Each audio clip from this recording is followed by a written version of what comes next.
The story takes place in a border region of the United States near New Mexico, a place that authorities describe as an easy target for human trafficking networks.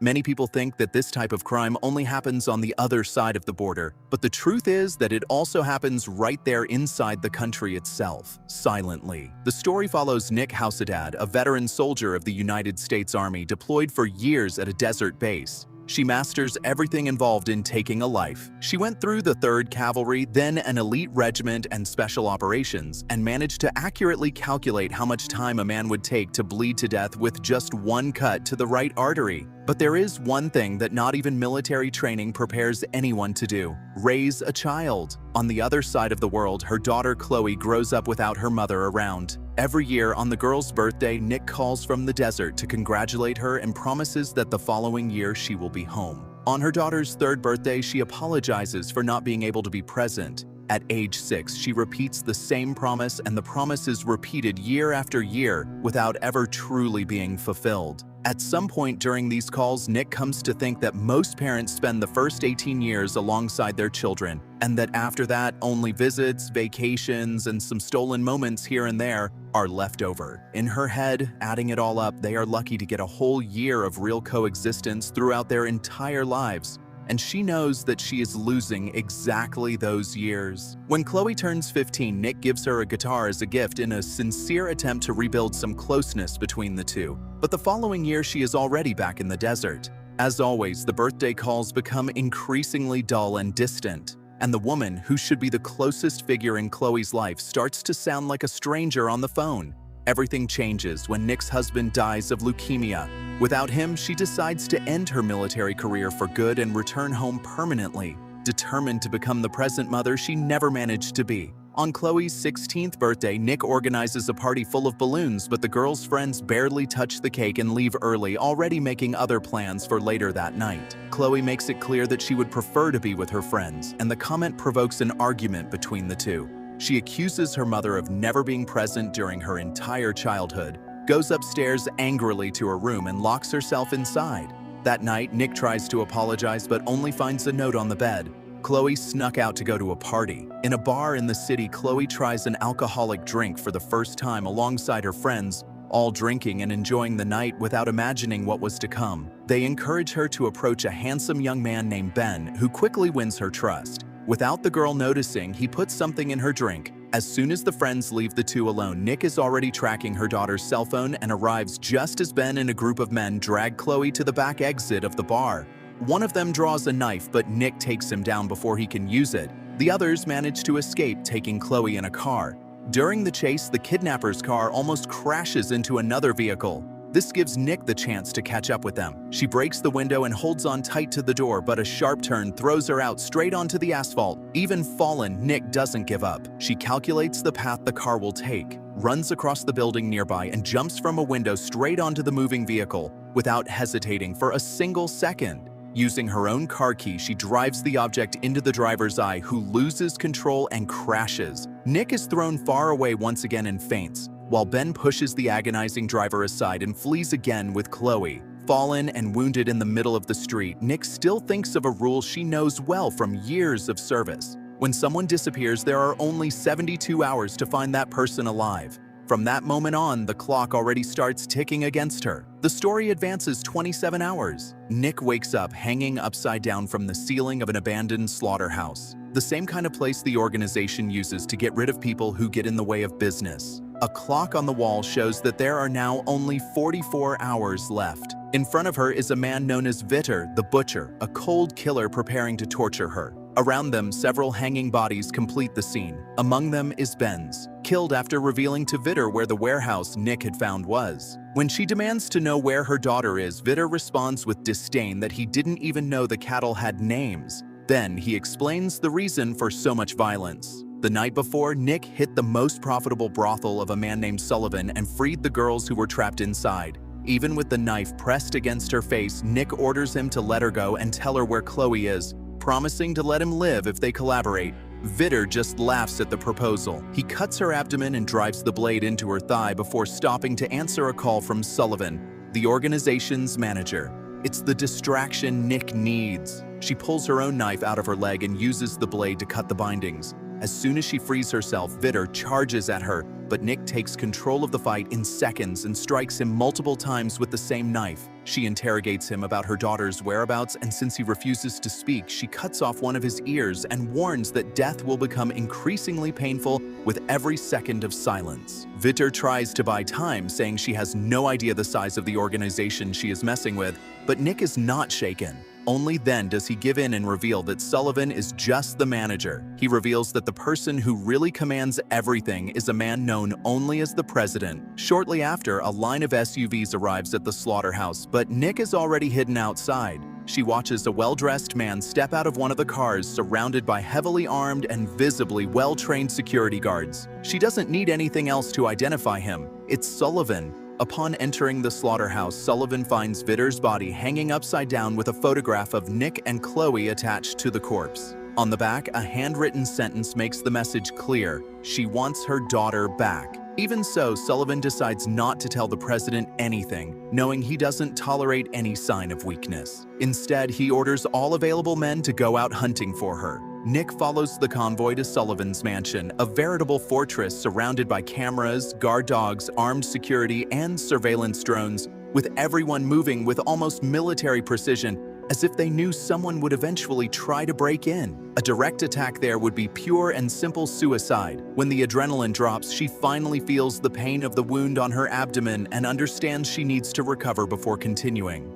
Meanwhile, Police Captain Michaels analyzes the security footage from the burned brothel. The recordings show a mysterious individual dressed in black, eliminating 5 men, freeing several women held in captivity, and deliberately setting the building on fire without any rush, like someone who knew exactly what they were doing. Michaels quickly concludes that whoever did this has professional combat training and begins treating the case with much more attention than a simple arson. In a hotel room where she disinfects and stitches her own wounds by herself. To stay on her feet, she resorts to coffee, energy drinks, and pills, knowing Chloe's time is running out. With only 32 hours remaining, Michaels acquires another recording made 2 hours before the fire, showing Nick dragging Ben out of the bar and crushing his hand. The police also linked the house to the driver, found dead with a car key registered in her name driven into his eyes. The detectives are surprised to discover that the person responsible for all this is a woman, and they begin to wonder who she really is and how she managed to face an organization of that size alone. Meanwhile, Nick buys a 5-point seatbelt at a local shop and notices a skateboard hanging on the wall, used only as a decoration. She asks if she can buy it too, and the owner, noticing that she clearly had a terrible day, ends up agreeing to sell it, even without understanding very well what she needed it for. That night, the president calls Sullivan, furious about the loss caused by the destroyed brothel. With the new shipment of girls on the way, he warns that Sullivan will be replaced if he doesn't resolve the situation quickly. Nick waits outside the mansion until the convoy leaves unhurriedly, studying the right moment to act. She puts in a mouthguard and crashes directly into the first SUV. The equipment absorbs the impact, and Sullivan's security guards are caught completely by surprise with no time to react. Before they can regroup, she uses the skateboard to slide under the vehicles and eliminate them one by one, leaving only Sullivan alive. Then she strikes him with his own skateboard, points her gun, and demands to know where Chloe is. When he says he doesn't know, Nick shoots him in both legs. Desperate, Sullivan offers to take her to the president, who is staying at the Grand Hotel in the city center. Nick responds that she doesn't need his help and eliminates him right there. Before leaving, she opens the trunk of Juno's subs and finally finds Chloe inside. Alive, albeit in a terrible state, Nick takes her daughter to the bus house. On the way, exhausted, she ends up dozing off for a few moments and relives memories from her military career, seeing how moments of calm could turn into deadly situations without any warning. Then her memory takes her straight to a hospital where she and Chloe stand beside her husband in his final moments. Upon arriving home, Nick promises Chloe that she is safe now. The girl is heavily drugged and can barely respond when Nick notices several injection marks on her daughter's arms, collapsing in tears right there. Meanwhile, Captain Michaels gathers a SWAT team to raid Nick's house, determined to end this as quickly as possible. Knowing that she is armed and extremely dangerous, he authorizes the use of lethal force. One of the detectives questions the order, reminding him that there is a civilian inside the house. Michaels dryly responds that Nick has already eliminated 13 people in less than 48 hours. The detective counters by saying that all the victims were suspected of human trafficking, but he simply ignores the comment. Shortly before the invasion order, Army Colonel Joseph Level arrives at the scene. He orders Michaels to pull the troops back, warning that it is for the police officer's own safety. Michaels, arrogant, demands to know who he thinks he is to give orders there. Lovell then presents an order signed by the Attorney General, officially placing him in command of the entire operation. Furious, Michaels has no choice and withdraws his men. After SWAT leaves, Nick goes to the pharmacy to buy medicine and medical supplies for Chloe, as taking her to a hospital would raise too many questions and she knows she can't afford to waste time with that right now. However, Michaels secretly contacts the team commander and orders him to turn off the body cameras to kill Nick without leaving any trace of the illegal order. While passing near a parked car, Nick notices through the glass reflection that she is being followed by a SWAT officer. Without showing anything, she keeps walking normally and leads the team into an alley without them realizing they've fallen into a trap, circles the block and reappears behind all of them before they can realize their mistake. Meanwhile, the detectives ask Lovell who he really is, and he reveals that he was Nick's commander in the Special Forces, and that she was one of the most lethal soldiers he had ever trained. Michaels awaits confirmation of her death, but suddenly the body cameras turn back on by themselves. On the screen, all the agents appear lying on the ground, severely injured. Calmly, Nick looks straight into the camera and asks them to send 6 ambulances because she had to break several of their bones. Lovell reprimands Michaels for giving that illegal order and tries to talk to Nick over the radio, begging her to stop. She explains that the organization kidnapped her daughter and subjected her to terrible abuses, and that she won't stop until all those responsible pay for what they did. Lovell asks her to agree to meet with him in person, but he can't convince her. Nick runs back home and finds Chloe's bedroom window open.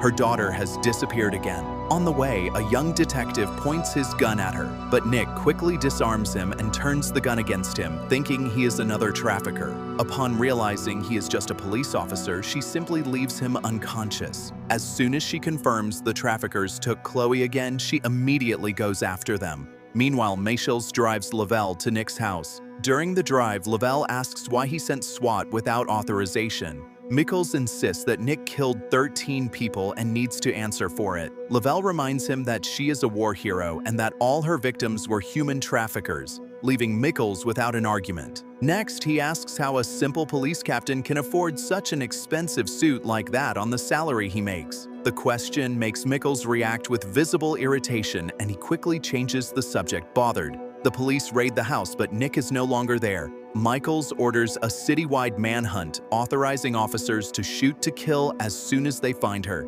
At that moment, 2 internal affairs agents arrive and arrest Michaels for corruption, abuse of authority, and protecting criminal activities, already carrying copies of his offshore bank records as proof that he worked for the organization the whole time behind his badge. Taken by fury, he tries to attack Lovell, but the veteran easily twists his wrist and slams his head against the car window. Before leaving, Lovell wishes him a long life in prison. With Michaels out of the way, he can finally dedicate his full attention to finding Nick before it's too late. Meanwhile, Nick arrives at the Grand Hotel, the true center of the criminal organization's operations, the place where everything really began. The lower floors are full of girls held in captivity, while the entire top floor functions as the president's personal penthouse. Knowing the place is practically a fortress surrounded by security cameras, Nick parks her car near a power box, releases gas, and sets fire nearby, setting up an explosion with a delayed effect. Then she calmly enters through the back, pretending to be the victim of a traffic accident, and begins eliminating security guards that cross her path. After freeing several girls trapped inside, she heads to the kitchen and calmly turns on all the gas stove burners, as if following a rehearsed plan. Shortly after, the car explodes outside, knocking out the power to the entire hotel and plunging the building into darkness. Several security guards run to the kitchen without noticing the leak. Binke sparks the ignition, eliminating all of them in the explosion. Taking advantage of the pitch black, she uses knives to silently eliminate the remaining men. As she advances through the upper floors, she finds several rooms full of trafficked women, scared, not fully understanding what is happening. She shouts that the building is on fire and orders everyone to head for the exits. Armed with 2 pistols, she returns to the main staircase and opens fire on a group of henchmen who were still readying their weapons. She moves with speed and confidence, putting years of military training into practice. When three of them hide in the dark, Nick fires a single shot and uses the muzzle flash to reveal each one's position, eliminating all three before they can react. Running out of ammo, she is forced to fight hand-to-hand. Two men charge at her at the same time, one with an axe and the other wrapping a cable around her neck, trying to suffocate her right there. When she is almost losing consciousness, Nick bites off part of one attacker's ear, manages to break free, and uses the same cable to strangle him to death. Extreme exhaustion and her injuries finally take their toll, and she collapses on the floor, too exhausted to keep standing. For a moment, she imagines Chloe saying she can stop fighting now, but she promises herself that she will find her and take her home. It's this promise that gives her the strength to continue to the penthouse. Now only the president and his main bodyguard remain, a man named Kita. Kita tells the president to flee and prepares to face Nick alone. But before he can attack, she fires a shotgun through the door and eliminates him. Upon entering the penthouse, Nick finds more girls locked in cages and stops to free them, giving the president enough time to capture Chloe. Shortly after, she corners him in a dead end, but he points his gun at the girl's head and demands that Nick surrender. At the exact moment the 72-hour countdown reaches its end, Nick shoots him in the head and kills him instantly without giving him any chance to negotiate. She takes Clay running to the hospital and informs the doctors that the girl was drugged and suffered severe internal injuries. For the first time in that whole journey, Nick is completely powerless, with nothing to do but wait.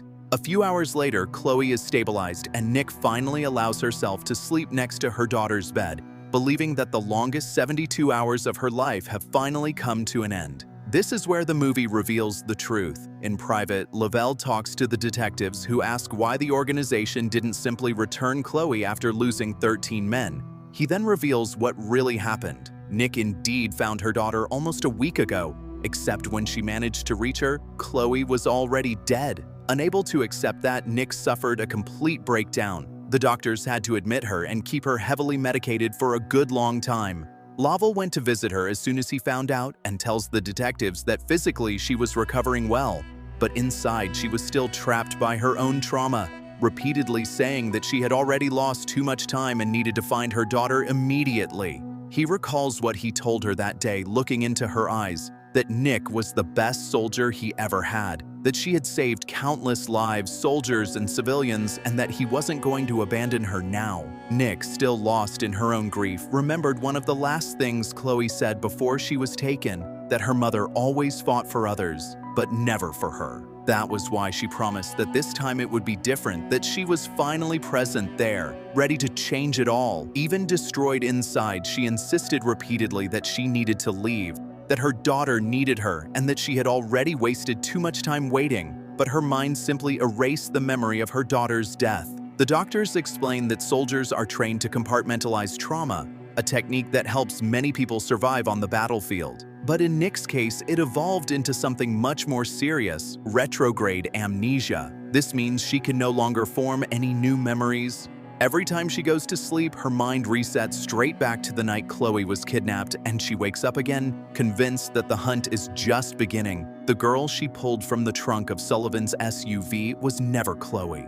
Because of the trauma, she started seeing her daughter in any rescued girl who bore some resemblance to her. The same pale skin, the same hair tone. The young woman lying next to her now in the hospital is just another trafficking victim she managed to save. But in Nick's mind, that girl's face has already been replaced by Chloe's. Although her daughter died, Nick continues to believe she can still save her every single day. Without exception, the pain turned her into a weapon that doesn't know how to stop, condemned to forever chase someone who will never come back. Searching for this daughter became the only purpose left for her, the reason that keeps her standing, and nothing in this world will make her give up. The movie ends with Nick waking up and whispering that she needs to find her daughter. The 72-hour clock resets once more, revealing that she is trapped in this cycle and will continue hunting the traffickers who, in her head, just kidnapped Cloindo, forever the same hunt against the same clock for someone who is no longer there.